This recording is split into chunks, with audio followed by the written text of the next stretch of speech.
আগের ভিডিওতে আমরা এই ভগ্নাংশটার আংশিক ভগ্নাংশ আমরা বের করছিলাম। তো এটা একটা সবচেয়ে সহজ একটা মেথড, সহজ একটা ভগ্নাংশ যেটাকে আমরা আংশিক ভগ্নাংশে পরিণত করছিলাম। তো এই যে আমরা যে বিভিন্ন ভগ্নাংশকে যে আংশিক ভগ্নাংশ বের করব বিভিন্ন ভগ্নাংশের, এরকম আমাদের ৩টা টাইপের ভগ্নাংশ থাকতে পারে। তার মধ্যে এটা হলো সবচেয়ে সহজতম ভগ্নাংশ ছিল, যেটা আমরা অলরেডি আগের ভিডিওতে আমরা আহ, আংশিক ভগ্নাংশে কিভাবে বের করতে হয় এটা আমরা দেখছিলাম।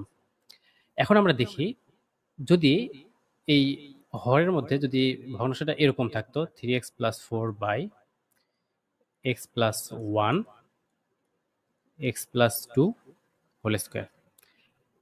যদি হরের মধ্যে এরকম হোল স্কোয়ার থাকে, তখন সেক্ষেত্রে আমরা যখন ধ্রুবক পদটা লিখব, তখন আমরা লিখব এভাবে: a/x+1 ছিল, এটা থাকলো, প্লাস b/x+2 প্লাস c/, এখানে আমাদের x+2 হোল স্কোয়ার আছে, তার মানে x+2 দুইবার আছে, এজন্য আমাদের x+2 কে একবার নিতে হবে, x+2 হোল স্কোয়ার এটাকে আরেকবার নিতে হবে।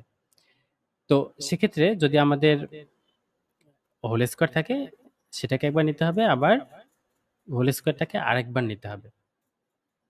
এখন আমাদের যদি এরকম থাকে 3x+4 x+1 x²+2, যদি এরকম থাকে তখন আমরা কি করব? যদি এই এক্স স্কোয়ারটা যদি এক্স এর উপর থাকে, ভিতরে থাকে, হোল স্কোয়ার না থাকে, তখন আমরা সেখানে কি করব? আমাদের x+1 এটাকে আমরা নিয়ে নিলাম, x+1 প্লাস b/x²+2।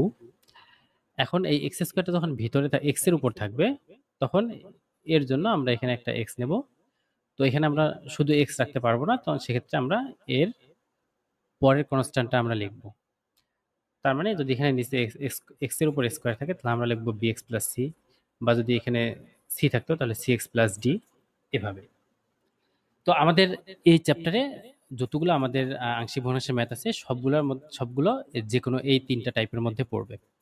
আর ফাইনাল পরীক্ষায় বা মিড টার্ম পরীক্ষায় আমাদের এরকম ম্যাথ আসে যে এরকম একটা রাশি দেওয়া থাকবে যে এটার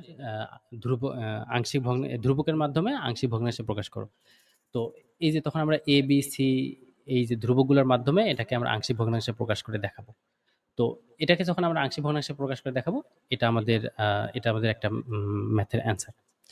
তো এই টাইপের ম্যাথগুলো পরীক্ষায় আসে। আমরা নেক্সট ভিডিওতে